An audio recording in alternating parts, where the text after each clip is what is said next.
trazer Acho aqui. que gravando aí.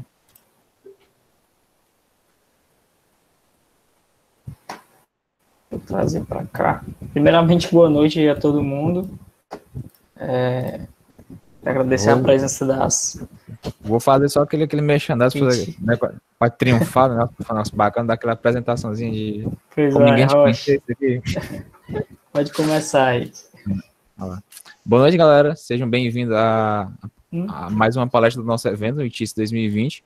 Hoje a gente está recebendo um cara, um dos nossos egressos também, um cara fantástico da SI. Hoje ele toca a empresa Ruve junto com uma galera bem bacana. E recentemente ele mudou para a área e vai estar falando para a gente sobre o erro, o grande amigo do programador, que é o que a gente mais faz no dia a dia, né? Também um dos caras que eu mais admiro aí contigo, Siqueira. Valeu, obrigado aí pela oportunidade de estar aqui conversando com vocês. Eu preparei alguns slides e tudo, mas eu queria mais que fosse realmente um bate-papo e eu queria que vocês usassem até o chat. Sei que se todo mundo abrir o microfone vai ficar ruim de entender, mas fiquem à vontade para usar o chat, colocar alguma pergunta durante alguns slides que eu apresentei aqui, tá? E a ideia, né, o título do que a gente vai conversar aqui é Erro, o melhor amigo do programador, mesmo a gente sabendo que tem muita gente que acredita que não é assim, mas eu quero só trazer, né, eu, quando fui convidado lá pelo Robson, aquele pessoal, eu queria trazer uma visão do que eu tento passar para as equipes em que eu trabalho, para as pessoas que normalmente tiram alguma dúvida comigo, que é de que a gente pode sim tirar proveito de situações não tão agradáveis, né, e principalmente na nossa área de programador. Deixa eu colocar para transmitir aqui o slide, uma guia aqui do Chrome. Acho que é isso aqui.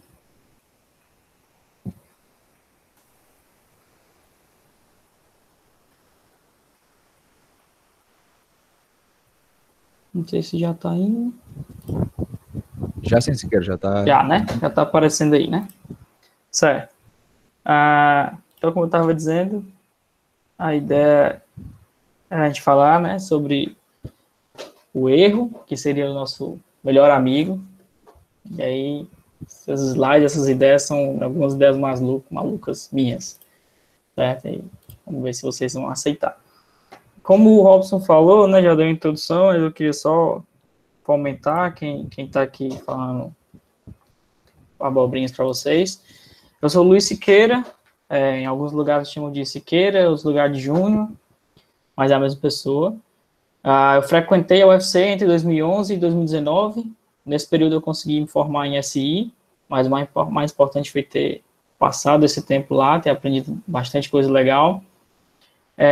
Eu estou liberando bug no mercado desde março de 2012, então esse ano fizeram 8 anos que eu estou atuando no mercado, né? Como dá para ver, eu entrei na faculdade, logo em seguida já tem ano aí no mercado, então alguns egressos e algumas pessoas que ainda estão na faculdade têm essa oportunidade de trabalhar enquanto ainda estão na faculdade, e eu acho que isso é importante, né? Como que praticamente todos são da faculdade, então é importante você poder validar a sua área antes mesmo de formar, para evitar surpresas depois da formatura. Mas eu consegui validar a ideia, era isso que eu queria, eu consegui participar de um programa de estágio em Fortaleza, eu sou de Fortaleza, e eu consegui conciliar aí um semestre fazendo estágio e a faculdade, né, o curso de SI, isso em 2012, e aí eu vi, cara, realmente isso é legal, é isso que eu quero para mim, e eu tô na área até hoje. Algumas outras coisas do meu perfil especialização Microsoft na área de web, fui palestrante na Python Brasil 2015, que aconteceu em São Paulo, e também fui já palestrante em algumas oportunidades no ITISC, né? Isso aí a gente tem que comentar. E esse aqui é o meu LinkedIn, para quem tiver mais alguma dúvida, quiser indagar mais alguma coisa, pode ficar à vontade lá. Tá, deixa eu ver aqui.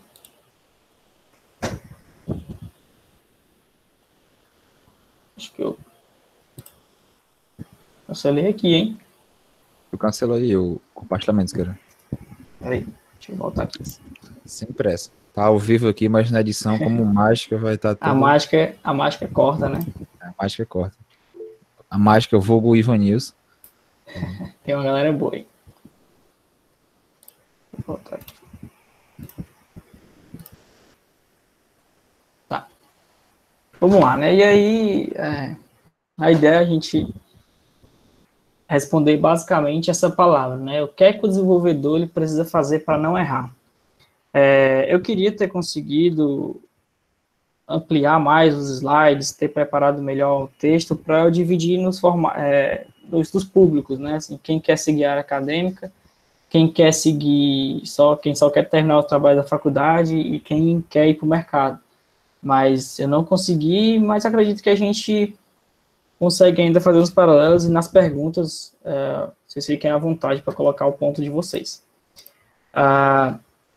Então vamos lá, eu queria que vocês usassem o chat, né, para meio que responder de uma forma rápida aí, o que é que vocês acham que o desenvolvedor precisa fazer para não errar? A gente sabe que tem o erro na empresa, tem o erro no... Eu disse que não, tem o erro aí nos trabalhos, tem aquele velho segmentation foco, quando a gente está fazendo Hello World, algumas coisas assim. Mas, assim, o que é que vocês acreditam que a gente tem que fazer para não errar? O Jefferson disse que é não ser desenvolvedor. Aí, Wagner não programar. Mas se não programar e nem for desenvolvedor, também não faz nada certo, né? Testar, boa. Testar é boa. Ó, o Zé. E aí, Zé, tudo bom? Aí tem um pessoal importante aqui, hein? Tá. Por mais incrível que pareça, né? Só para lembrar que essa daqui é a minha opinião. Deixa eu testar. Na minha opinião, o que a gente tem que fazer para não errar é errar, né? E assim pode ficar meio estranho, né? Porque como é que eu vou errar menos se eu errar? A gente vai ver aqui ao longo dos slides, vou colocar um try-catch, a gente vai ver aqui ao longo dos slides, na nossa conversa, que a ideia desse papo, desse bate-papo aqui, é como que a gente consegue tirar o melhor proveito do erro. Né? Como é que a gente consegue analisar as situações, passar pelas situações, resolver e tirar o melhor proveito. Então, assim, errar, ele pode ser, sim, um ponto de crescimento para nós, desenvolvedores, ou para as outras áreas, mas a gente vai focar aqui no desenvolvimento. Ele pode, sim, ser um ponto de crescimento, um ponto de melhoria técnica para nós. Basta que a gente encare isso de algumas formas que a gente vai ver aqui. E, assim, eu dividi um pouco o raciocínio em 4 pontos, né, que o primeiro ponto seria antes de a gente começar a codificar, o que a gente precisa fazer, o que são as ações que a gente tem que tomar.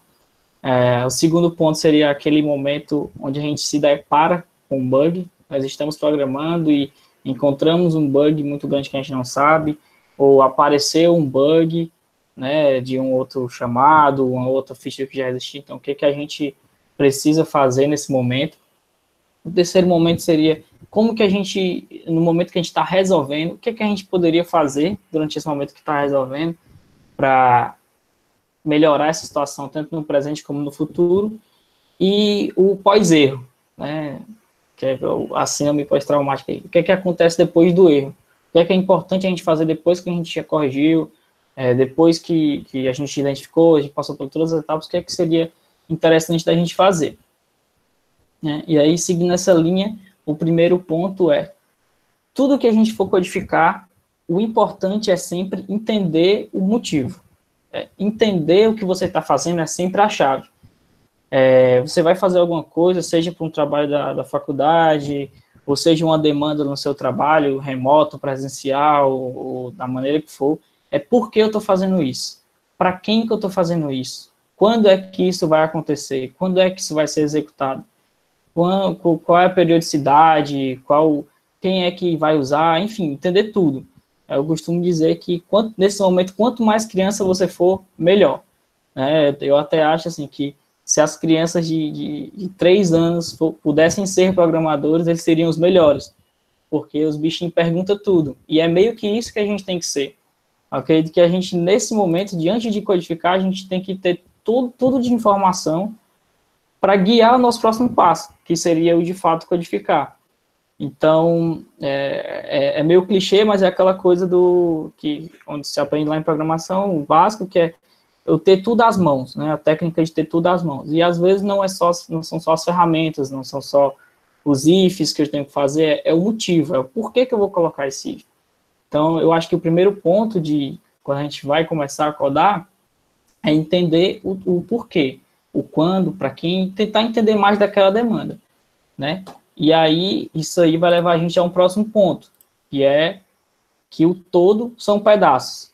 Então, tipo assim, existem grandes sistemas, grandes códigos, projetos, qualquer coisa que você queira dar um nome, que são grandes, e, tipo assim, você não vai conseguir refazer tudo, ou você não vai corrigir tudo porque ele tem muito erro, mas, assim, eles são vários pequenos pedaços, então, se você vai focar naquele pedacinho, tente fazer aquele pedaço blindado, tente entender aquele pedacinho, sabendo que ele faz parte de um conjunto geral, que tem outras coisas que influenciam, tem uma outra classezinha C lá que você fez, tem uma outra função C, uma variávelzinha que você está usando está lá global, então tem que entender se não tem outra função que está mexendo, se tem outro processo, se for um sistema maior, que tem um outro processo que está executando, né? Então, o todo são vários pedaços pequenos, né? E o RP, ele é a prova disso. O RP, ninguém consegue instalar um RP sem saber o todo, etc. Mas, assim, ele é o conjunto de pequenas coisas. E ele não funciona só com tudo. A ideia do RP, principalmente, é que ele funcione em os pedaços e você consiga plugar. Então, assim, se você consegue entender que existem pequenos pedaços do sistema que são independentes, mas que eles são parte de um todo, eu acho que isso daí também te ajuda a pensar para resolver o teu problema. Mas aí, vamos lá, a gente passou esse primeiro momento, vocês entenderam, né, o que tinha que fazer, fizeram, ou vão começar a resolver algum problema, entenderam o todo, conseguiram analisar a situação geral, mas aí chegou naquele momento em que vocês vão dar de cara com o erro, né? Aí essa aí é a fase 2, certo? Que eu chamo. Você está lá de cara com o erro. O que é que você vai fazer agora, né? Existem algumas coisas, né, que eu pratico, que eu faço, e eu vou passar aqui para vocês, certo? Espero que ajude aí. Basicamente é o seguinte, a primeira coisa, que para mim é a mais importante, é estar calmo, certo? Para resolver um problema, estar calmo. É possível, sim, você trabalhar e resolver um problema estando num ambiente onde as pessoas estejam em nível de estresse alto, onde as pessoas estejam super preocupadas com aquela demanda, onde as pessoas estejam gritando, onde as pessoas estejam ligando, o telefone tocando, levando até um cenário caótico físico, né? A gente sabe que o nosso mundo não é só físico, mas imaginando uma sala onde está todo mundo doido porque tem cliente parado, ou um sistema de alguma coisa de saúde não está funcionando, ou porque o delivery não está recebendo nenhum pedido, enfim, alguma coisa que para alguém é sempre muito importante, um ambiente normal, exatamente, mas que tem aquele erro ali que naquela hora caiu para você e você vai resolver. Todas essas pessoas podem estar, e normalmente vão estar, assim, preocupadas, vão estar no caos, mas você que vai começar a pensar sempre que você mantém a calma, né? E aí, isso lá para o trabalho da faculdade, o professor vai chegar daqui a 30 minutos, tenha calma, dá tempo, às vezes, fazer o trabalho antes, se não deu tempo de fazer com uma semana, mas tente fazer. A gente vai ver uma frase no final que pode guiar isso daqui. Mas tenha calma e comece a pensar no todo. Algo que eu tento sempre passar, difícil ter calma. Mas esse é um exercício, né? Tudo que a gente vai falar são coisas que a gente pode praticar. E aí eu tento praticar sempre, tento passar para quem trabalha, quem convive comigo. Nem sempre dá, mas esse aqui seria o caminho ideal, né? Esse aqui seria o importante. Mas vamos lá, né? Depois de manter a calma, que é a primeira coisa que eu gosto de fazer que eu oriento o pessoal a fazer olhar de longe, né? Eu botei aqui a figura aqui da Terra, depois eu botei também a da Terra plana, porque tem gente que pode ser terraplanista, mas a ideia é sempre olhar de longe, não focar naquele pedaço do seu código que está dando exceção. Está dando no point exception, bem aqui no meu PO, aqui no meu programação orientada a objeto, ao carregar o saldo aqui não sei se é mais o Jefferson que dá a disciplina, o Vladimir, não sei. Tá dando aqui no certo, calma. Tá quebra, calma. Já teve o ponto da calma, agora vamos olhar de longe. O que é essa variável? De onde é que essa variável vem? Quem é que carregou ela? Quem foi que inicializou? Quem é que está chamando? Quem é que pode estar alterando? Então, assim, eu tento sempre olhar sempre de longe, né? Lá, quando a gente trabalhava com alguns do pessoal que está aqui assistindo, o Gleilson, o Joselito, eu brincava muito que eu fazia eles levantarem da cadeira, né? Eles ficavam putos, mas assim, era só um jeito de eu tentar explicar que é só tentar mudar a perspectiva. Às vezes a gente está tão emocionado com o problema que a gente fica focando numa linha, em algum ponto específico, e não tenta ver o todo. Então, o olhar de longe, o tentar ver outras classes, tentar ver outras coisas que estão executando, outras coisas que está... aí é só quando está compilando lá no Android, né?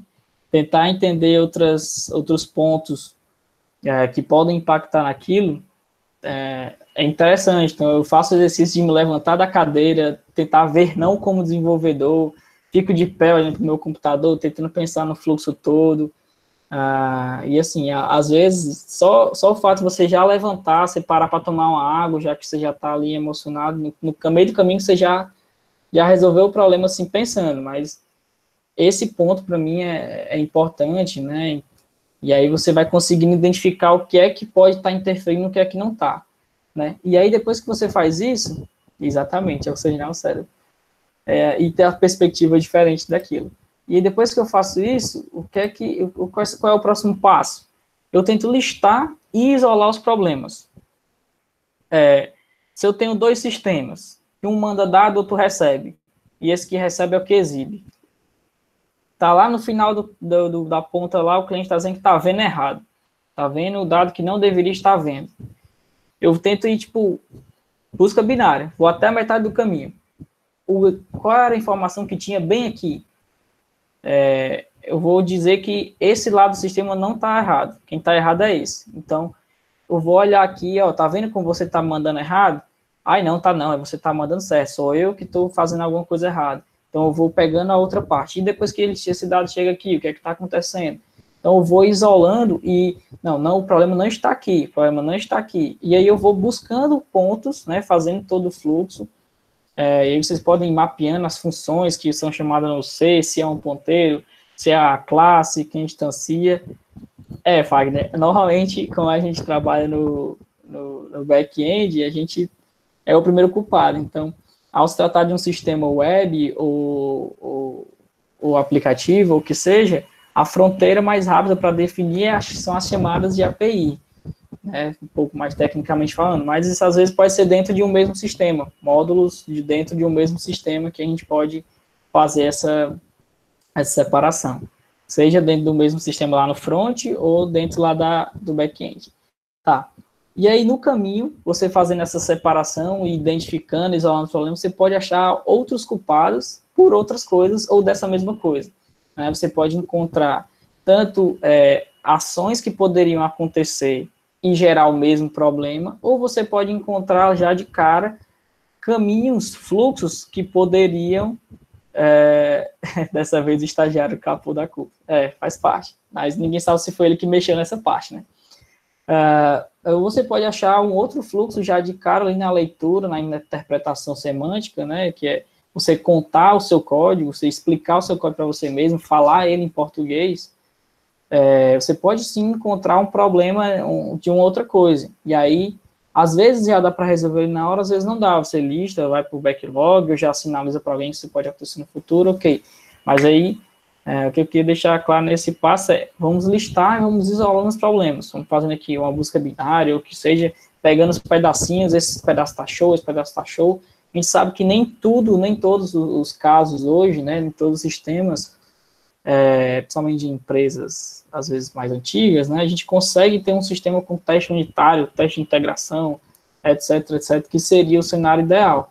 Então, a gente não pode confiar 100% no funcionamento e nem desconfiar. Então, você tem que ir ali, certo, se acontecer isso que eu sei que acontece, vai isso aqui, isso aqui, isso aqui. Então, não é aqui, pula. E ir fazendo isso aí. E aí você pode ir mexendo, né? A ideia nesse momento é que você vá alterando os comportamentos até que o resultado final mude. Então, tem uma pessoa que costuma dizer aí que se mudou o erro é porque você está no caminho certo. Pelo menos alguma coisa você está fazendo no sistema. Então, esse é uma linha de raciocínio, né? Você vai mexendo. O Gleilson é o cara do se mudou o erro, está no caminho certo.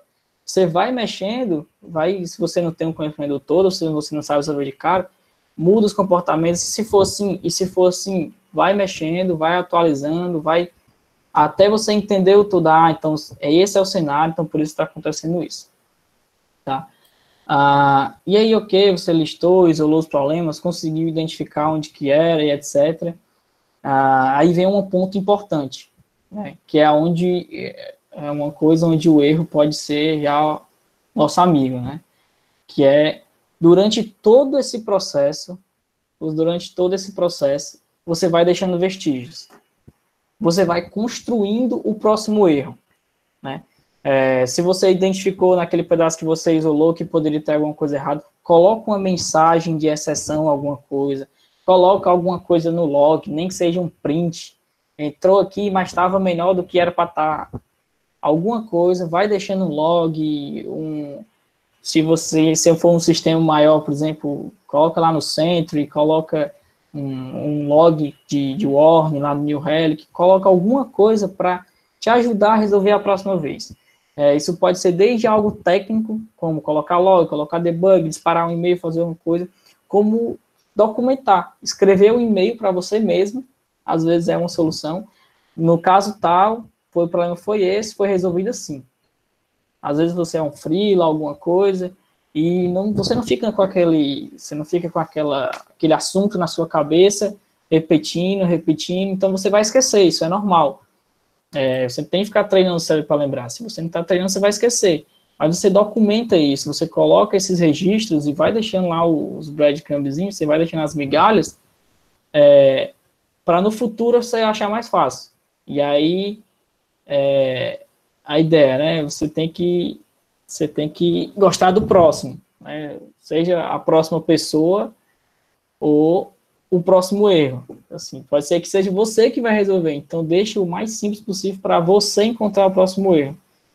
Isso pode ser o trabalho da faculdade, que às vezes a gente sabe, e eu acho super interessante quando um trabalho começa a ser desenvolvido no início do semestre e vai até o final, com melhorias, etc. A gente fez isso algumas vezes, eu acho super interessante. Pode ser um trabalho de curta duração, que tem várias pessoas trabalhando no mesmo trabalho. A gente viu disciplinas aí, engenharia e etc., redes, teve disciplina com o João Marcelo também, de programação de script, a gente tinha várias pessoas codificando a mesma coisa. Então, tenta deixar o máximo de vestígios quando você encontrar algum erro ou alguma situação que pode não ser tão normal. Certo? Isso, acho que todo mundo vai ter alguma experiência que trabalhou com outras pessoas na faculdade. Isso é interessante. Né? E aí, com isso tudo, né, fez todos esses passos, a gente já está começando a ir para o último passo, né, que é o pós-erro. A gente já está deixando os vestígios, ou seja, nós já estamos saindo da etapa de resolver o erro, já estamos indo para o pós-erro. Então, compartilhamento e aprendizado. Fale sobre o erro que aconteceu com você, converse com ele sobre outras pessoas, fala, cara, eu resolvi um erro ontem que foi assim, assim, assim. Às vezes a pessoa tem o mesmo erro, e se você faz isso com ela, ela pode fazer com você. Então, é uma situação que vai puxar aquela questão do treinar o cérebro. Não, quando deu o problema lá no ponto intercept, era porque eu não tinha carregado a minha conta bancária lá no começo. Só iniciei, mas não coloquei na pessoa. Será que eu não estou fazendo igual? Às vezes não é. Às vezes é. Exatamente. Stack Overflow é exatamente isso. Ele é a questão do compartilhamento e aprendizado, onde as pessoas que estão com um problema na hora, perguntam, e outras pessoas que já passaram vão deixando lá. E isso vai criando um rastro de migalhas e gerando um ambiente, né, de compartilhamento e aprendizado. E aí, isso vai instigar você a resolver problemas novos também. Alguém lhe fala algum problema que não conseguiu resolver, tem gente que tem a iniciativa, ou é da pessoa e gosta mais de programação, alguma coisa assim, vai tentar lá ajudar a resolver aquele ponto, vai comentar alguma coisa que ela passou, né? E aí, só para eu não perder aqui o gatilho, né? Coloquei essa figura aqui da ilha, que uma vez me falaram que nosso conhecimento é como se fosse uma ilha no oceano, né? Então, quanto mais a gente sabe, mais a gente expande a ilha. E, ao mesmo tempo, né, quando a gente sabe pouco, nossas fronteiras, elas são poucas. Então, a gente acha que sabe menos. Nossa fronteira seria o que a gente não sabe, né? E quanto mais a gente vai sabendo, a gente percebe que tem mais coisas para aprender. Exatamente. Quanto mais estudo, menos sabe. Então, a ideia é basicamente isso mesmo. Vai compartilhando, vai aprendendo, vai tentando se capacitar mais. Esses erros que aconteceram foram na verdade, para engrandecer. A ignorância é uma benção. Quanto menos sabe, né, menos tem que resolver. Mas, assim, esses erros, essas pequenas falhas que a gente vai gerando, vai corrigindo, elas podem, sim, ser só empecilho no dia para deixar a gente, vamos lá, estressado, né, deixar a gente com raiva do que aconteceu no dia, mas pode ser algo onde vai pegar essa experiência e transformar o profissional, o lado técnico da gente, e melhorar em alguma coisa. E isso tudo é treino. Do mesmo jeito que a gente treina o nosso corpo, treinar o nosso raciocínio. Então, acontece a gente estar conversando, às vezes, você está conversando com um colega na faculdade, no corredor, e você fala um problema, ele já sabe porque ele já treinou muito aquilo, ele já errou, ou ele já refez tantas vezes que está dando certo, então ele já sabe que o caminho é aquele, né? E aí é aquela coisa, quanto mais vezes você faz a mesma coisa, né, mais você vai saber. E o erro, nesse cenário, quando eu faço várias vezes a mesma coisa, na minha opinião, certo? Se eu faço várias vezes a mesma coisa, do mesmo jeito, tem um lado de que, beleza, você sabe fazer isso, mas aí entra naquela questão da ilha, certo? Eu só sei fazer isso, que tal incrementar alguma coisa mais? Então, a tua cabeça, né, ela já tem toda aquela base, você vai aprender só aquele diferencial, vai expandir tua ilha, vai tentar aprender mais, etc, etc. E basicamente é treinar até o ponto de você bater o olho em algum problema, seja seu ou não, ou um caso totalmente novo, não precisa ser um problema, né? Os problemas, eles podem gerar experiência para novas features, novas coisas que você vai fazer, um trabalho novo, não, beleza, eu já sei porque eu já fiz esse, já fiz isso. Então, treinem.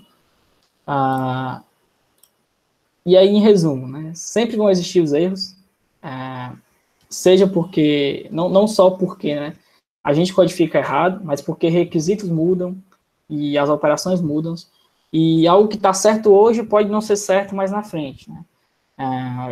Pode, por mais completo que o projeto seja, 2 anos levantando requisito, etc., implementou, daqui a 5 anos, alguém acha que agora não tem mais que exibir tal tela antes dessa tela, ou que o fluxo não deveria ser assim, ou que o saldo não deveria ser exibido assim. Então, tá errado. Se não tá do jeito que deveria ser, eles vão considerar como erro. Então, sempre tem a oportunidade de estar mexendo em alguma coisa, de estar se atualizando em relação ao seu código ou a um código terceiro. E com isso, a gente tem só que se capacitar sempre. A ideia é pesquisa algo novo, olha uma tecnologia nova, olha o teu próprio código, tenta refazer algo que você já fez, pega o trabalho lá da faculdade, se tiver um tempinho a mais, tenta ver o que é que você fez ali que poderia ter sido feito de uma forma diferente para gerar o mesmo resultado, né? Às vezes a gente tem limitações, então fazer a mesma coisa de jeito diferente pode abrir uma oportunidade para mais na frente você só poder escolher uma das opções. Né? Se eu só tenho uma opção, eu só tenho essa. Se eu tenho 2, eu posso perder uma, ainda fico com mais uma. Então, faz isso, né? Treina, refatora o código. Se você não gosta de código, você gosta da parte lá de engenharia, de levantamento de requisitos, tenta ver como que você explica isso para o usuário de uma forma diferente, tenta ver como você levanta essa informação de uma forma diferente, tenta ver como é que você documenta isso de uma forma diferente, né? Mesmo que seja a mesma coisa, até porque você já vai estar numa zona de conforto, porque você sabe como que é o certo, então a ideia é só se desafiar a fazer aquilo de uma forma diferente. Então, tenta treinar e basicamente é isso. Eu fui passando rápido para a gente conversar mais no final, mas basicamente é isso. E aí tem um pessoal aqui na conversa que já viu essa frase, né? Que é o feito é melhor do que perfeito, mas brincadeiras à parte, é mais ou menos isso. Então, não vou fazer o trabalho da faculdade porque eu não sei, eu vou errar. Tenta, faz lá alguma coisa, vai ter um erro, você conversa com outra pessoa, anda mais uma linha de código, tem outra linha de código, você vai, não vou pegar esse freela, eu não vou tentar entrar nessa empresa porque tem que fazer um teste de seleção, tenta o teste, é melhor você ter feito o teste do que nem ter feito. Então faz esse teste, vê rodando, se você consegue, se você ainda está em período que pode errar, ótimo, tenta errar. Se você ainda não pode errar, tenta fazer um pouco melhor do que você faria normalmente, mas tenta fazer. Então, assim, essa aí é a frase final. Queria agradecer a oportunidade. Não ficar aqui aberto aí um tempo para a gente conversar. Se vocês quiserem perguntar mais alguma coisa sobre o pessoal ou sobre essas abordagens, pode ficar à vontade. Bacana, parabéns, Siqueira. Foi show de bola pra galera. Acho que curtiu bastante aí, principalmente pelas brincadeiras aí. Quem quiser fazer pergunta pro Mick, tenta ver, só conferir se o Mick antes tá ok, aí pode abrir e perguntar. Ou deixa no chat mesmo, que o Siqueira lê ou eu leio, então tá beleza. Já tem uma pergunta aí, Siqueira, do Guilherme, eu acho. Tá. Você acha que a ideia geral desses pontos também se aplica a soft skills ou já seriam outras abordagens? Eu acho que se aplicam. Na verdade, assim, como eu falei no começo, a gente focou aqui, eu tentei mostrar os exemplos do lado da programação, mas você pode tentar levar isso para diversos aspectos, né, aspectos, assim, da vida pessoal, se for o caso, mas também em diversos aspectos profissionais. Sim, existem outras áreas, existem outras perícias onde a gente pode aplicar essas técnicas de isolar problemas, isolar casos, tentar olhar de longe, manter a calma, né? Então, acho que isso se aplica sim. Aproveitar que escreva, vou fazer uma das 50 perguntas que eu tenho para fazer, junto com o Fagner, que a gente gosta de falar pouco. Ai, meu Deus do céu. Hoje em dia, com tanta propaganda de curso, livro, a galera fica se enchendo de materiais. Quando tu acha que pra galera aquele ponto de você já se preparou o suficiente, tem que começar a fazer alguma coisa, e qual é também aquele ponto que tu acha que eu estou fazendo alguma coisa e sinto a necessidade de eu tenho que agora me preparar mais, e até que ponto eu tenho que estar me preparando mais? Vamos dividir, né? Primeira coisa a primeira parte da pergunta foi, parabéns. Pô, jogou no lixo a escrita, Zé? Mas vamos lá. Assim, cara, para não gerar log, a gente sempre que for se avaliar, o importante é que a gente ache que nunca vai ser suficiente, né? Mas o momento de parar, né, de entender que a gente está num bom nível, é quando você consegue abstrair os problemas, no caso, abstrair as soluções, sem codificar nada. Então, antes de eu codificar alguma coisa, independente da tecnologia, eu já consegui visualizar o todo, já consegui entender a solução como um todo, dividir nos pedaços, na cabeça, num papel, ou o que seja. Esse aí é o ponto onde a gente, beleza, eu já estou no nível aceitável, eu consigo começar a executar tranquilo, né? Mas isso não significa que a gente não vai começar a executar projetos ou o que seja, sem antes entender o todo. Esse é o importante, mas nem sempre é possível isso. Nem sempre você tem esse prazo, nem sempre você tem 2 horas, você às vezes tem 2 horas para já estar atuando. Então, a gente tem, sim, as exceções aos casos. Às vezes é um trabalho na faculdade, às vezes você quer fazer um projeto pessoal, vai pegando devagarzinho, vai mexendo, se for possível, estuda, sentir um pouco de dificuldade em algum ponto, fala, não. Então, nesse ponto, sim, eu tenho que dar uma estudada mais. Como você disse, existem 1 milhão de cursos hoje, o pessoal está usando aí a forma de lançamento e adoidado, então existem 1 milhão de cursos para ensinar diversas linguagens, diversas abordagens. Então, se você tem tempo, faz um curso desse, se não vai impactar já na tua produção, no tua faculdade, ou o que seja, faz um curso desse, não achando que ela é uma bala de prata, mas sim que ela vai te agregar conhecimento para resolver alguma coisa. Entendeu? Massa. Se galera quiser fazer pergunta, pode estar enchendo o chat aí, que se Cris quer ficar com a gente até 10 horas hoje. Tá, Maria. Obrigado. Tu tem quanto tempo, Siqueira, pra ficar com a gente ainda? Tô livre aqui. Por hora eu tô livre. Até 7h30 tá de boa. Então, enquanto o Fagner não prepara o discurso dele, o que é que tu acha, por exemplo, tu acha que a cultura de testes influenciaria pra gente nesse caminho pela busca de resolver erros no desenvolvimento no dia a dia? E como é que a gente consegue tentar convencer mais nós mesmos como desenvolvedor, que é importante, que isso vai ajudar a gente lá na frente, ou até empresas mesmo? Tá. Para falar de testes, né, tem até uma pessoa no chat aí, o Joselito, ele que é o nosso especialista em teste aqui. Se ele tiver disponível para abrir o microfone e quiser falar um pouco para a gente de teste, pode ficar à vontade. Você tem mais experiência que eu. Mas, assim, na minha visão, o teste ele é sim importante, principalmente em questão de back-end e lugares onde a gente tem uma alta mutação de requisitos, né?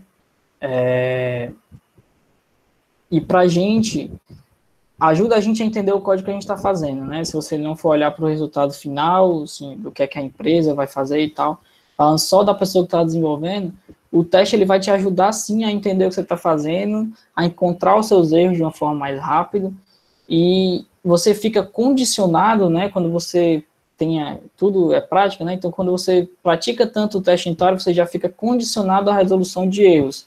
Então, você já antes de, se você não vai aplicar um TDD, né, se você vai só codificar e no final vai testar, você já vai criando lá o seu código, cara, isso aqui vai dar problema no teste, deixa eu pelo menos resolver aqui, até às vezes por uma questão de ego, né, você quer escrever o código, depois você quer testar e ver tudo funcionando, então, quanto menos erros você faz na parte de codificação, acho que acaba afetando o próprio ego do desenvolvedor, mas é mais ou menos isso aí.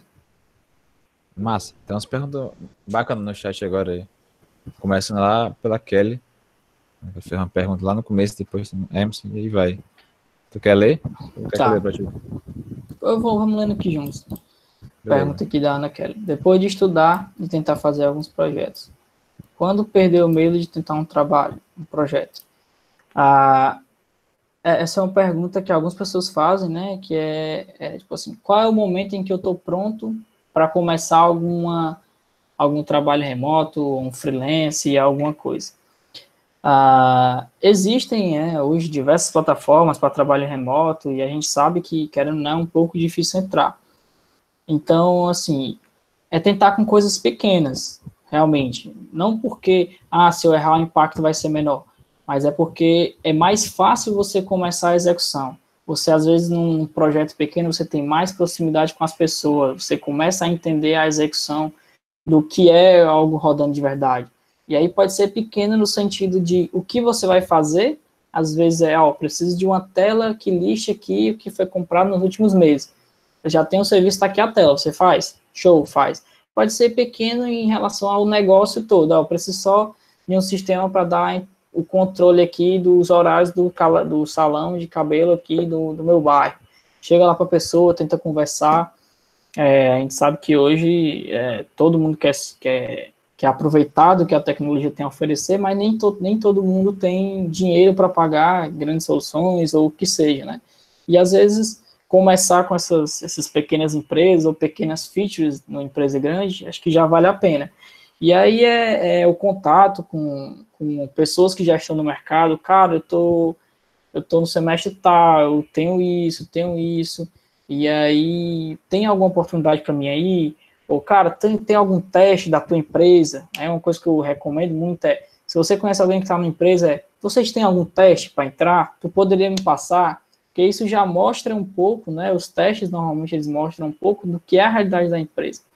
Então, às vezes, você já estudou bastante, você fez alguns projetos pessoais, não sei o que, você sabe tanto, mas você tem o medo de ir para fora, você tem o medo de ir para o mercado.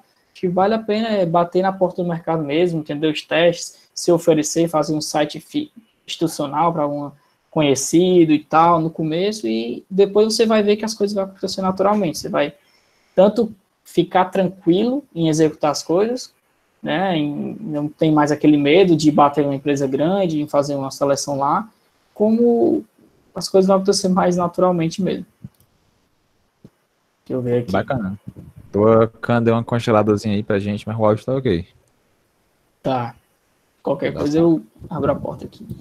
Queria que tu falasse pra galera como tu treinava ou praticava no início da carreira. Quais erros tu cometeu e não cometeria se soubesse que era um erro.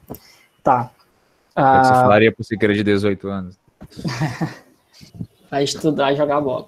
Não, basicamente assim, falando até um pouco antes da carreira, né? Nem todo mundo vai gostar de programação assim de cara. Então, algumas pessoas vão ser empurradas para fazer programação, porque é o que de fato tem mais opções para a nossa área, mas algumas pessoas gostam. Então, no meu caso, eu me identifiquei, né? Então, assim, nas disciplinas que tinha de programação, FUP, etc., eu era aquele cara que, viciado mesmo, recebia a lista e fazia no mesmo dia. Mas, basicamente, o que é que eu fiz, né, no meu primeiro emprego, né, no meu primeiro estágio? Eu comecei, acho que foi dia 22 de março de 2012, uma coisa assim. E aí, um final de semana antes, acho que era uma quarta-feira que eu ia começar, um final de semana antes a gente viajou para uma casa de praia e daí eu comecei algo que eu tento aplicar até hoje. Eu tentei saber antes o que é que eu ia fazer, tentei entender o que é que eu ia fazer naquela empresa, no dia da entrevista que foi aprovado, a pessoa falou, você vai fazer um site, é assim, vai ser mais ou menos isso aqui. Então, no final de semana antes, eu já falei, beleza, o que é fazer um site? O que é o HTML? Deixa eu estudar, deixa eu me preparar para ter lá o problema. Então, eu comecei a praticar algo parecido com o que eu ia fazer. Então, eu ia fazer um sitezinho todo feio lá e tudo, mas era só questão da prática, né? Quando você vai para uma empresa, eles já vão lhe dar um layout, você só tem que reproduzir aquilo, por exemplo.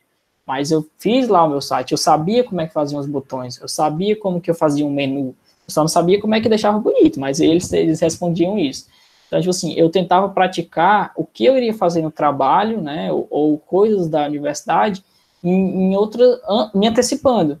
Se eu sabia que ia ter um projeto que precisava ter um carrossel lateral, eu tentava estudar o que era um carrossel, fazia, né, no começo da minha experiência, eu era desenvolvedor front-end lá, jQueryzão, trabalhava lá com HTML, CSS, JavaScript, então eu tentava montar página, pesquisava páginas, via conhecidos meus que já faziam páginas e etc. Então, basicamente era isso, eu praticava mesmo com a mão na massa, estudava, mas tentava colocar muito a mão na massa, porque eu gostava da execução, né? Quais os erros que eu cometi, que eu não cometeria mais? Eu acho que não ter focado tanto em testes no começo, isso aí, quando eu comecei a migrar para o mundo back-end, não fazia muito sentido para mim, mas visto como as coisas aconteceram, né, o teste ele é sim importante, o teste unitário para o back-end, e o aprofundamento em alguma tecnologia, algo que eu não fiz no começo. Como eu disse, né, eu tinha uma ilha tão pequena que eu acreditei que o que eu sabia já era suficiente. Então, eu passei muito tempo, sei lá, um ano e meio, fazendo só aquelas mesmas coisas. Eu não expandi meus horizontes, eu não fui entender que dentro da ferramenta que eu codificava, que era o Django, por exemplo, dava para fazer muito mais coisas, eu só sabia aquele pequenininho e ia só naquele pequeno. Os processos que a gente executava lá nessa empresa eram um só, eu nunca pesquisei outros processos. Eu acho que isso foi um erro de começo de carreira, que é não pesquisar o diferente, não olhar para fora, não buscar aquela capacitação que eu falei lá nos slides, entendeu? A gente fazia um deploy copiando o código do Python lá para uma máquina, alterando o código e chamando uma função de restart. Então, tipo assim, isso funcionava em 2010, a gente já estava em 2013, então talvez já devia ter evoluído, e que tem que evoluir exatamente nos anos atrás.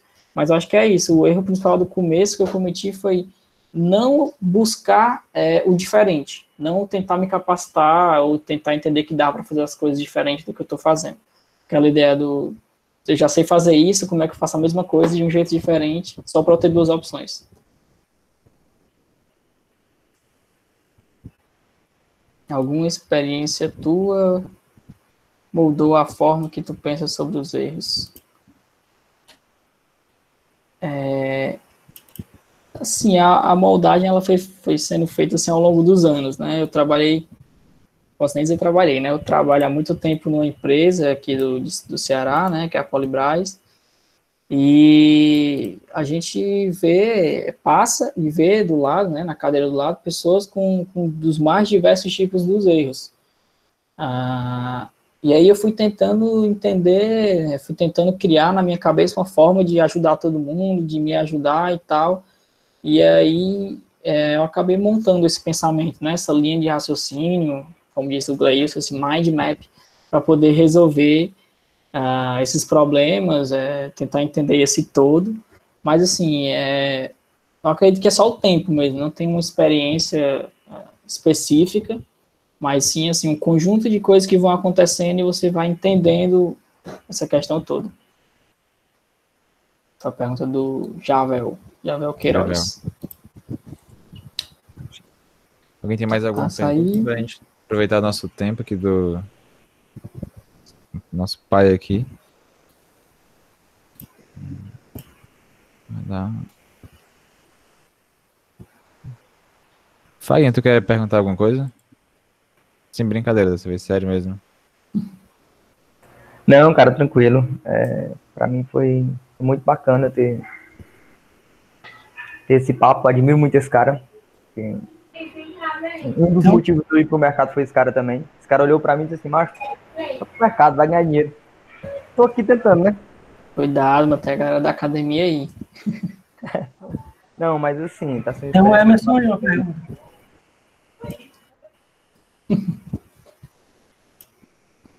Vamos ver. Tem um depoimento do Alisson aí, pra você dar uma lida nele.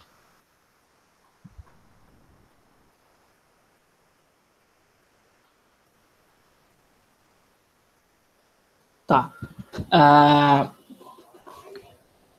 Eu vou ler aqui o que ele escreveu, tá? Quando você estava iniciando e desenvolveu uma aplicação com a linguagem, framework que você não conhecia muito, já se deparou com uma funcionalidade que na documentação você achou quase impossível de encontrar e vasculhou muito tempo na internet e não encontrou a solução, mas você conseguiu fazer de uma forma mais complicada, na mão mesmo e aplicou? Se sim, você acha que isso acontece a todo tempo ou foi falta de experiência de não saber ler a documentação direito, ou o programador bom faz do jeito, aí talvez ele ia completar, mas o limite de caracteres cortou.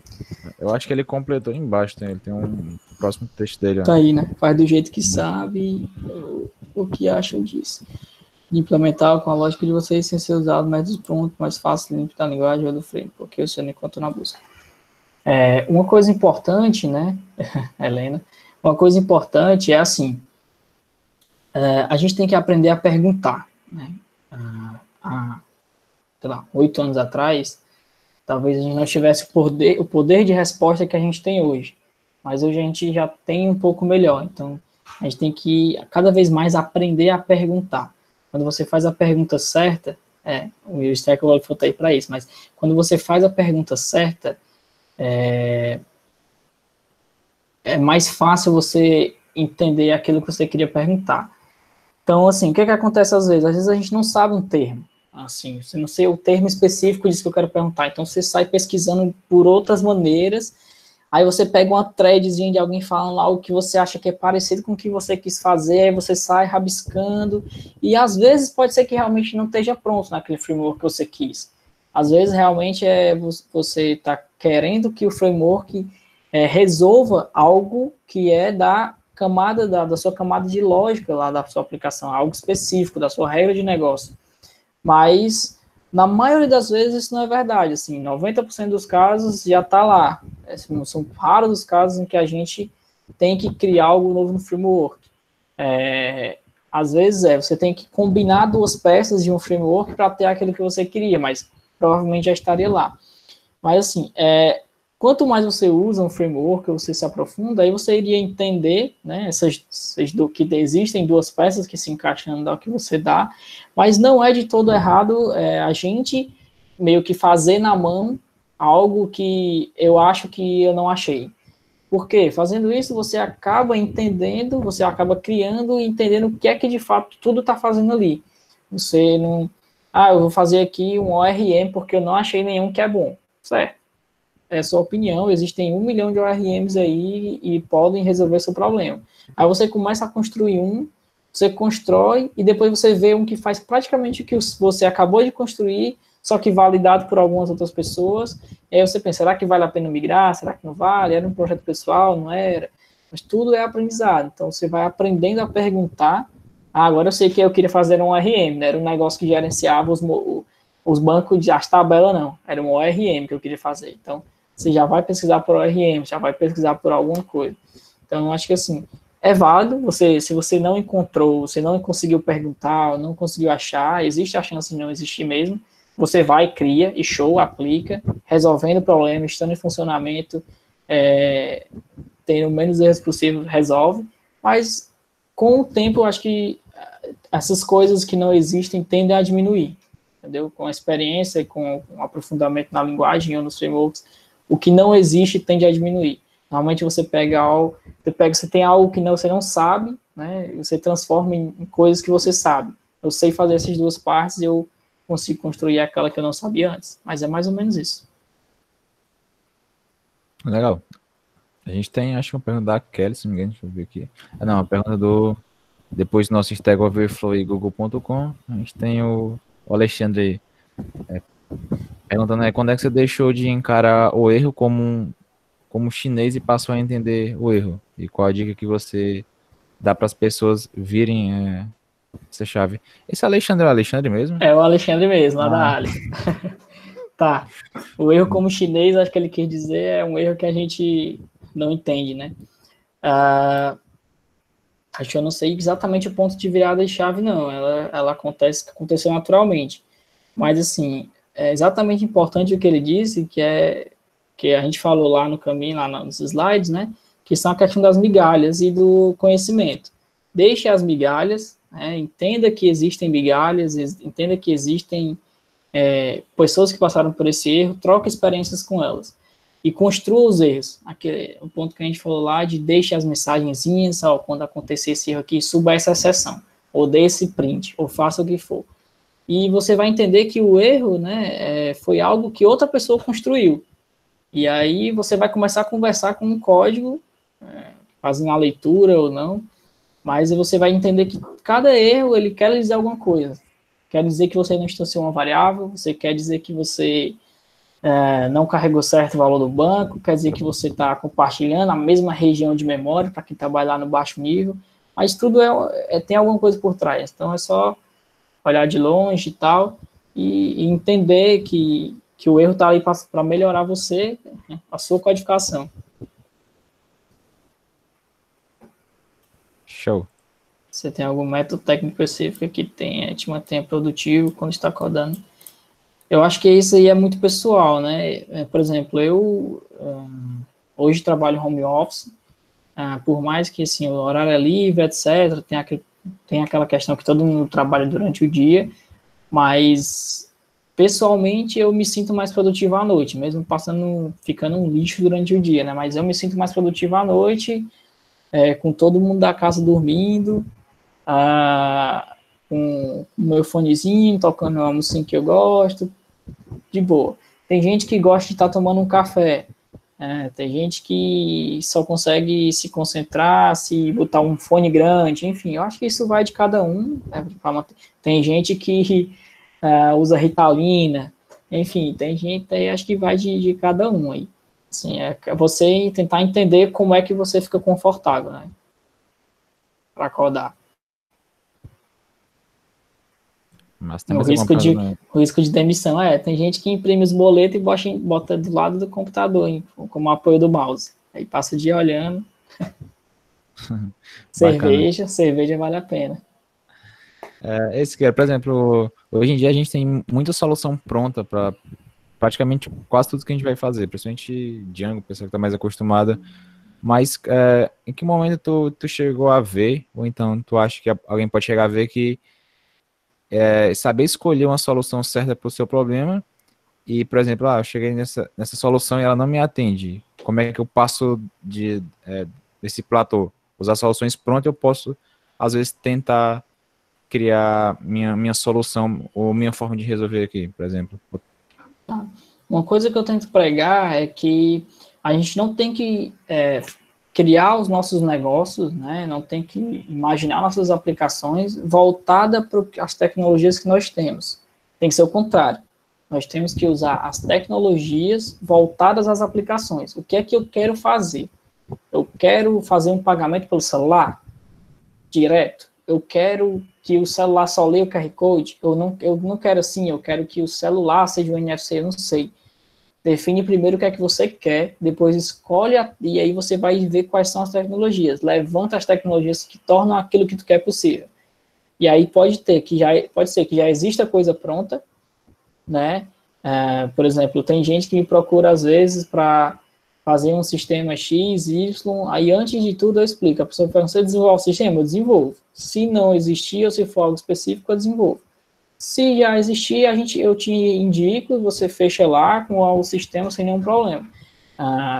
Porque, assim, na minha mente não vale a pena a gente ficar recriando a mesma coisa várias vezes, a não ser que seja para melhorar, né? Assim, você vai estar em parceria para melhorar, mas assim, para só ficar refazendo não vale a pena. Então, pega o teu negócio, ou qual é o teu problema que tem que resolver, levanta as tecnologias, olha se aquela tecnologia resolve. Tu normalmente gosta de alguma coisa. Tu pode gostar de Flutter para fazer no front, tu pode gostar de desenvolver nativo, aí tu pode gostar do Django, tu pode gostar do Laravel, enfim, todo mundo pode gostar, mas tem que dar uma olhada se aquilo vai te satisfazer. Pode ser que o Django seja muito, entendeu? Às vezes a aplicação, o teu framework, ou o que tu quer usar é muito ou é pouco. Às vezes tu quer matar uma formiga com uma bala de canhão, às vezes não precisa disso. Então, assim, olhar o que é que precisa ser feito. Cada situação é uma análise, entendeu? Claro, você sempre vai querer puxar porque você gosta, mas vale a pena analisar caso a caso. Bacana. Então, basicamente, programar mais orientado a resolver problemas do que programar orientado à tecnologia. Isso. Principalmente quando a gente vai passar para clientes, né? Você tem que entender o negócio dele ou alguma coisa do tipo e ver quais tecnologias vão resolver e não fazer o contrário. Eu só tenho essas tecnologias aqui. Qual é o negócio que tu quer criar com essas tecnologias? Não é assim. É o contrário. Então, para aproveitar nosso tempo aí, agradecer primeiro o pessoal que está participando aí. Vocês já podem ir bolando algumas perguntas para a gente estar fechando aqui com o Siqueira e falar que a gente vai ter algumas palestras durante esses dias de evento na próxima semana e a gente está tentando fechar mais algumas. Inclusive, eu vou ver como é que tá a agenda do Ronaldo. Se o Ronaldo a gente estiver na live, eu vou falar com ele para estar tentando falar um pouco para a gente sobre a experiência que ele está tendo agora como líder técnico.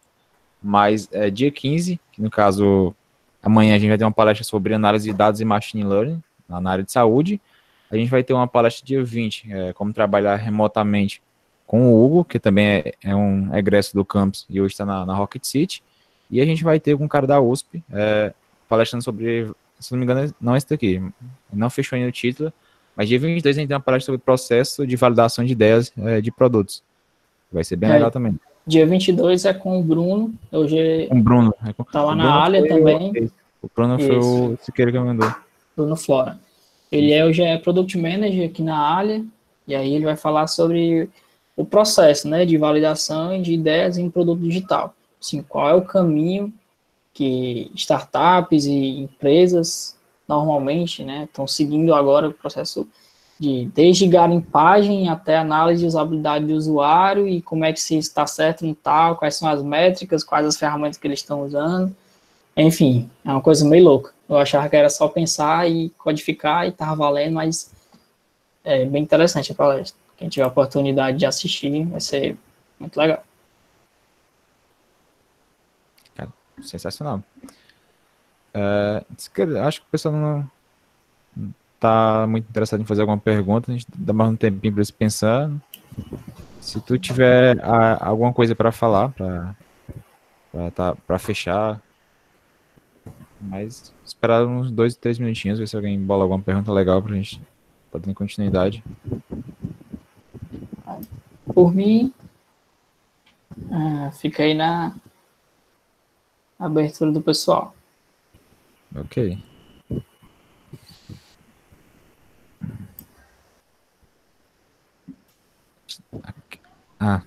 Vou dizer que a Kelly fez uma pergunta, mas tá falando sobre... Mexendo o Bruno, show de bola. Eu acabei confundindo que a gente tava discutindo hoje com um cara lá da USP aí, tá sem os títulos ainda. Baguncei, inclusive a melhoria, bug em produção, faltou o nome do palestrante. Vladimir, qual foram as mais importantes? Inclusive, essa pergunta do Vladimir é bem legal, vou só dar uma complementada nela, que ele sempre pergunta para alguns egressos que estão pensando no mercado, tipo, qual a disciplina foi mais importante, ele gosta também de perguntar, aliás, o João Marcelo gosta de perguntar isso, desculpa, quais das disciplinas que tu fez na faculdade que tu viu que elas te ajudaram no mercado de trabalho?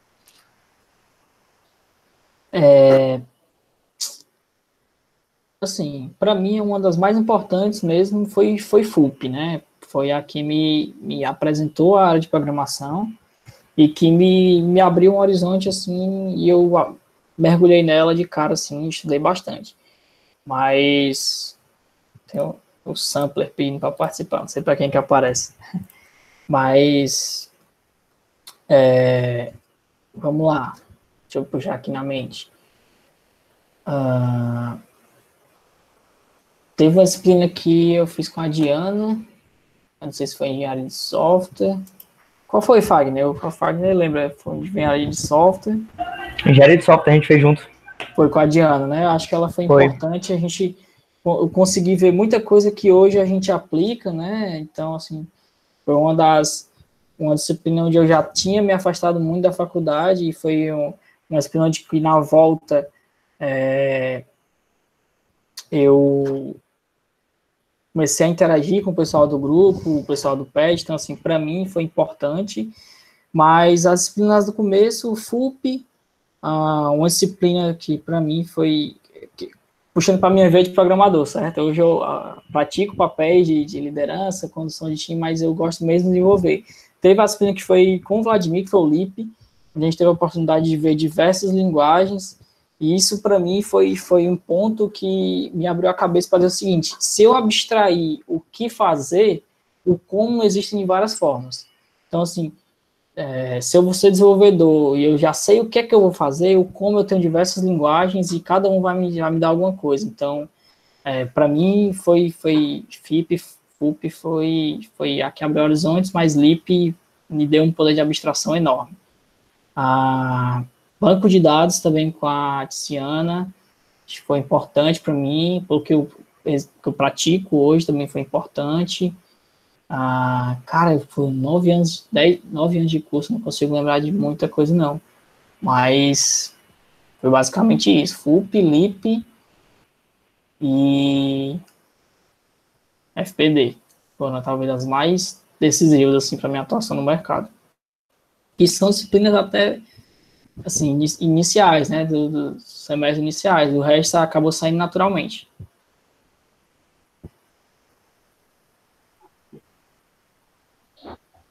Opa. Ei, Siqueira, qual foi o teu tema de TCC? O meu tema de TCC foi a construção do Twin, né? A gente elaborou um plugin web, onde você conseguia editar as páginas com uma variedade de browsers, né? Podendo fazer no Chrome, no Firefox. Foi uma reformulação de uma parte da tese da Andrea.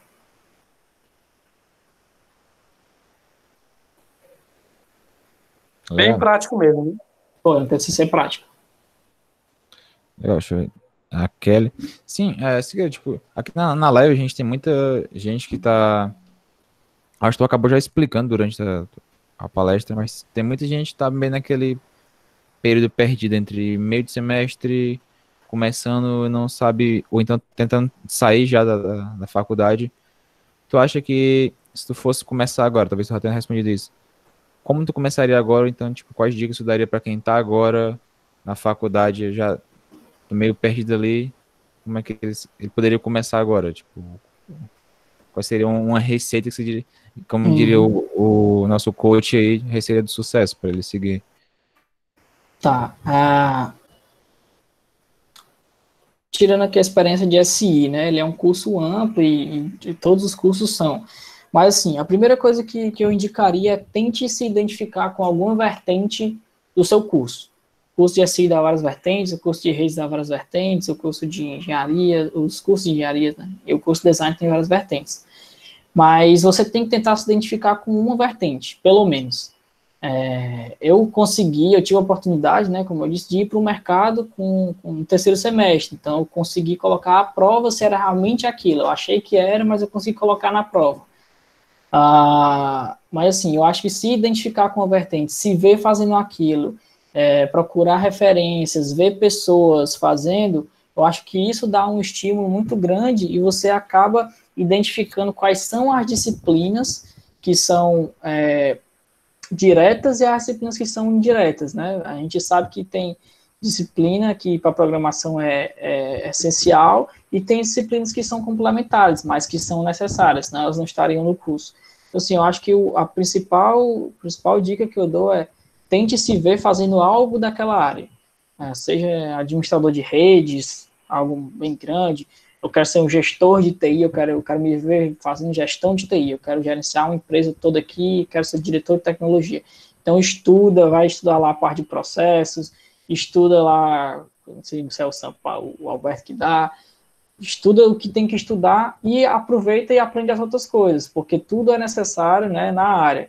Então, vai entendendo todo, e foca naquilo que você acha que é o que você está gostando, e não tem erro. O Watson aqui deu a palhinha dele ajudando a gente, ele perguntou quando foi que tu decidiu pro back-end e por que tu decidiu isso? Tá. Como eu disse, em 2012, né, eu entrei no mercado, passei 1 ano e meio como desenvolvedor Android e web, e aí surgiu uma oportunidade de atuar num projeto como back-end. E aí eu me aventurei, gostei, né? E aí fui vendo o mundo que era o back-end, fui entendendo mais sobre qual era a importância do back-end, falei, cara, isso aí é importante, isso aí eu quero estar fazendo, isso aí eu quero resolver, esse problema aí eu quero para mim. Então eu fui mesmo me identificando com o back-end tocando, né? Mexendo, estudando, assim como eu disse na pergunta anterior, né? O importante é você tentar se identificar com algo. Eu já gostava muito da web, do Android, mas aí quando eu vi o back-end eu gostei mais, e aí você vai e aprende mais, e vai, e foi. Foi assim, natural, entendeu? Acho que foi para falar do ano, foi em 2013, no meio de 2013, eu acho. Bacana. Como tu falou, tu já foi um cara que transitou entre várias tecnologias e stacks diferentes, até áreas diferentes, como back-end, mobile e tudo. No que tu trabalha hoje, tu acha que, como tu falou, queria ser um pouco mais especialista antes, mas tu acha que ver um pouco de cada parte da stack te ajudou de alguma forma? E depois queria que tu falasse um pouco sobre o mito do back-end, ou back-end não, do full stack. O que é que tu acha desse cara hoje em dia, principalmente? Ah, vamos lá, né? Conhecer diversas tecnologias auxilia naquela primeira etapa, né? De, tipo assim, o que é que eu vou codar? Para que eu vou codar? Fazer a análise do todo. Então, qual a tecnologia melhor para esse caso? Pode até, você não precisa ser um especialista, mas se você entender o que é que cada tecnologia se propõe, você vai ver que elas são coisas diferentes. Então, tenta entender para que elas propõem, e aí você tem um contexto geral na Propega, exatamente, analista, programador, só não pode dizer o resto, né? Você tem um contexto geral, aí você vai, beleza, para esse caso eu vou usar isso, ou existe em tal framework uma abordagem parecida com isso aqui, mas eu não preciso dele todo, eu só preciso desse pedaço. Então, eu vou pegar essa abordagem, vou trazer para esse contexto que já está implementado e vou rodar. Entendeu? Qual era a outra pergunta? O full stack, né? Isso, o que é que tu acha do full stack? Principalmente hoje em dia, O full stack, eu acho que, assim, o grande criador do termo do full stack é o JavaScript, né? Porque só por conta do aproveitamento de linguagem e de alguns frameworks você consegue escrever muito igual. Mas, assim, tem que ter cuidado para a gente não entrar lá no falso conhecimento, né? De você achar que você consegue, você tem o domínio do todo sem estudar. Você tem sim que estudar o back-end se você antes só fazia o front-end com JavaScript. Você tem sim que estudar o front-end se você antes só fazia o back-end. Então, o full stack, ele não é um cara assim que ele está errado na profissão, entendeu? Você é um cara muito importante, desde que ele estude bastante. Se você se propõe a ser um full stack e entregar desde a experiência do usuário até a manipulação dos dados no banco de dados, então você tem que estar ciente de que você tem você está mexendo em grandes pedaços, né? Todos os pedaços, na verdade, de um sistema, de um fluxo, enfim. E dizer que você é um full stack, está atualizado 100% com o mercado, e etc, etc, com as tecnologias o tempo todo, é muito difícil. Por isso que eu não me ponho como full stack. Tipo assim, eu consigo resolver problemas de front, consigo resolver problemas de mobile, mas eu tento focar no back-end porque já, por si só, já é uma área grande. Mas é totalmente possível uma pessoa estudar o todo, tentar entender o todo, ter um poder de abstração enorme, ou, como quem diz, né, ter um full stack júnior, que é sei, mas não sei muito. Então, é possível. Esse cara aí tá no mercado para provar que é possível. o Evanilson perguntou para ti qual a dica para começar a estudar uma nova linguagem, ou qual o pensamento, por exemplo, que tu utiliza quando vai aprender alguma tecnologia nova. Eu acho que a ideia, uma ideia muito batida é você fazer algo que você já sabe, né? Tem muita gente que faz calculadora, tem muita gente que faz agenda telefônica, se você for fazer persistência, alguma coisa assim. Mas eu acho que não foge muito disso, não tem muita inovação nisso. Aí você transforma algo que você não sabe em algo que você sabe. Eu sei fazer em Python um if, uma calculadora, etc. Como é que eu faço agora essa mesma coisa aqui em Java? Como é que eu faço um calculador em Java? Como é que eu faço um calculador em Scala? Como é que eu faço alguma coisa? Aí, o Vladimir está dando um exemplo. Fazer os problemas da maratona. Esse aí poderia ser um exemplo, mas você faz o mesmo problema com várias linguagens. Talvez já resolvesse. Você já treinaria uma linguagem, né, que seria uma nova abordagem e tudo. Então, eu acho que não foge muito do que já várias pessoas falam, acho que até o Zaratão bate muito nessa tecla. Né? É só treinar com algo que você já sabe. Acho que a dica principal seria essa.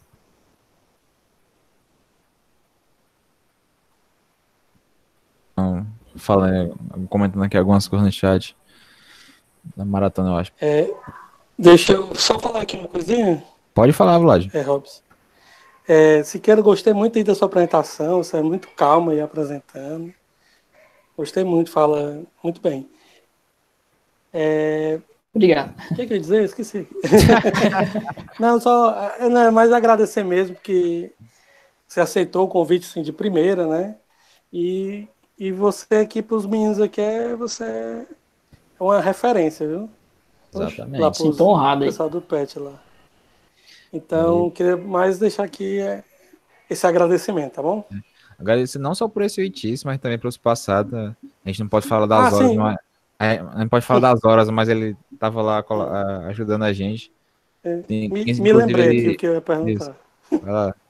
Sim, se quer, só uma pergunta assim rápida. Eu acho que assim, na faculdade é bom você aproveitar e ter várias experiências e tal, né?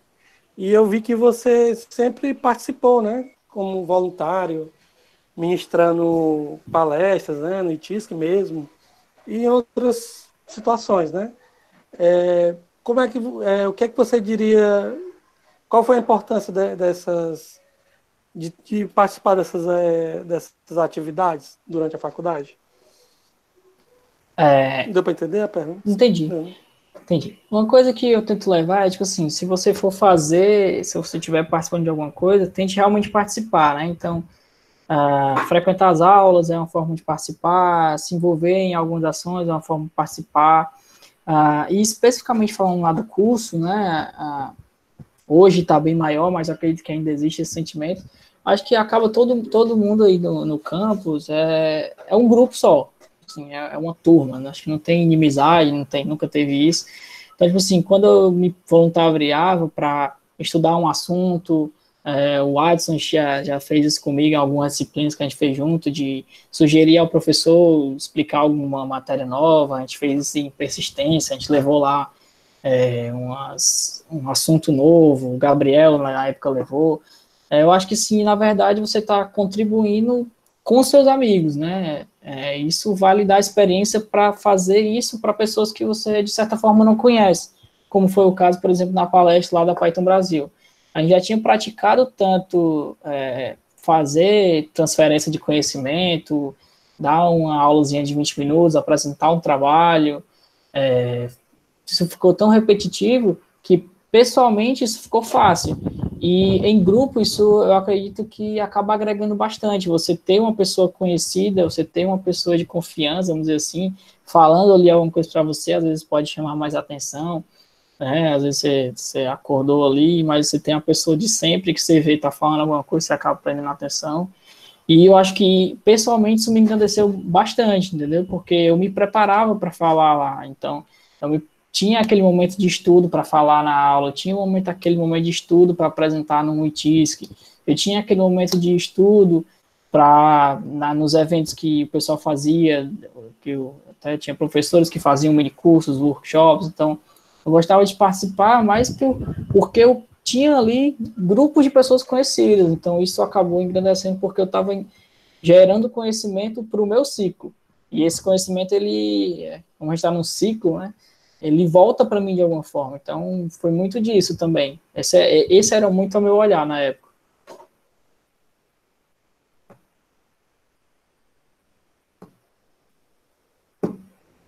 É isso. Muito bom. Boa, show. Então, então já que a gente tá entendendo um pouco aqui, o pessoal tá batendo a fome já, tá começando a se dispersar. Queria agradecer de novo aí por ter participado mais um ano com a gente, tá colaborando, ter sugerido pra gente um pessoal bem bacana e tá fortalecendo a gente, principalmente tu tá falando um pouco da tua experiência, o pessoal que já te conhece, a gente gosta de ouvir, pro pessoal que não conhece ainda, inspira um pouco, até dar um rumo assim na carreira. Eu te admiro bastante, você tá na minha listazinha lá de referências. Eu agradeço. Eu queria agradecer também o pessoal que tá participando aqui, tem gente bacana da Poli, tá o Ronaldo, o Emerson, o Watson, se a gente fosse citar todo mundo aqui, Gleus, tá até brincando com o Gleus, tem a dupla Batman e Robin, Siqueira e Gleus, participando aqui. Pra tu encerrar, se quiser, eu queria que tu falasse pra galera, sei que é aquela pergunta clichê de coach, mas se quisesse deixar um recado para o pessoal, pode ser tipo, quem está começando, quem já está aí de carteirinha já, algum recado e o que é que te motiva a continuar trabalhando com software, principalmente, sem ser dinheiro? Dinheiro não conta, viu? Dinheiro conta. Vamos lá. Não, assim, para quem está começando, né, na área de tecnologia, eu já falei, mas eu vou repetir, tente se identificar. O curso ele é um curso grande, você pode fazer 8 disciplinas que não gosta, e achar uma que gosta, então foca nessa que você gosta, as outras são consequência, foca naquela linha que você está curtindo. No trabalho é a mesma coisa, você pode não gostar, é totalmente natural não gostar de programação, mas você pode sim gostar de fazer a parte da engenharia de software, você pode gostar assim de UX, você pode gostar da parte de UI, não é um problema. Eu falei aqui como desenvolvedor, mas espero que não tenha levado a galera a entender que só tem desenvolvimento, né, na nossa área, espero que isso fique claro. E o que era mais? Que eu esqueci? O que era A mais? motivação. Motivação. O microfone tá mudado aqui, não. Eu li até um texto esses dias, né, que dizia que programador, ele programa porque é divertido. E é mais ou menos isso, né? Eu acho que isso deveria ser para todas as profissões, né? Você deveria fazer uma coisa que lhe agrade. Se você é um jogador de futebol, faça isso porque é divertido, faça isso porque você gosta. Se você tem a oportunidade de escolher essa profissão, faça. A gente sabe que tem gente que não tem a oportunidade, mas enquanto você está aí, está na faculdade, se eu tenho uma oportunidade de escolher a profissão, se é ser médico, se é ser advogado, se é fazer educação física, a gente tem exemplos de pessoas que formaram no curso aí e depois entenderam que não era isso que queria e foi formar educação física e hoje em dia está feliz fazendo educação física. Aí tem gente que, tu poderia, sei lá, ganhar muito mais dinheiro sendo programador, mas não é o que o cara quer, não é isso que ele quer. Tem gente que estuda, faz o curso e vai para concurso porque ele quis concurso. Tem gente que quer academia porque gosta da academia. Então, assim, faça o que gosta. Né? Tipo assim, essa talvez seja a principal dica, né? Fazer o que gosta é o mais importante mesmo. Dinheiro, ele é consequência do seu trabalho. Se você, claro que quando você estiver na área que você gosta, você estiver na sua zona de conforto, você estiver fazendo aquilo, você vai se tornar um bom profissional, você vai encontrar um jeito de se tornar um bom profissional cada vez melhor, e aí vai ser a hora das empresas brigarem por você, ou de você ter o direito de escolher para onde você quer ir, escolher o salário, vamos dizer assim, escolher se você quer ganhar menos para estar no lugar que te faz mais feliz, porque isso acontece, né? Tem gente que sai de uma empresa para ganhar X, para ganhar menos, porque lá tem pessoas que ela conhece, tem um ambiente que ela conhece, é perto da casa, é em outra cidade, enfim, existem vários fatores. Então, basicamente é isso, fazer o que gosta, dinheiro é a consequência mesmo. É isso. Obrigadão, Siqueira, mais uma vez. O Vlad vai cortar. O Vlad vai cortar. Tô aqui vestindo a blusa da UFC ainda. A gente não consegue ver porque a imagem travou, mas eu acredito. Aqui, ó.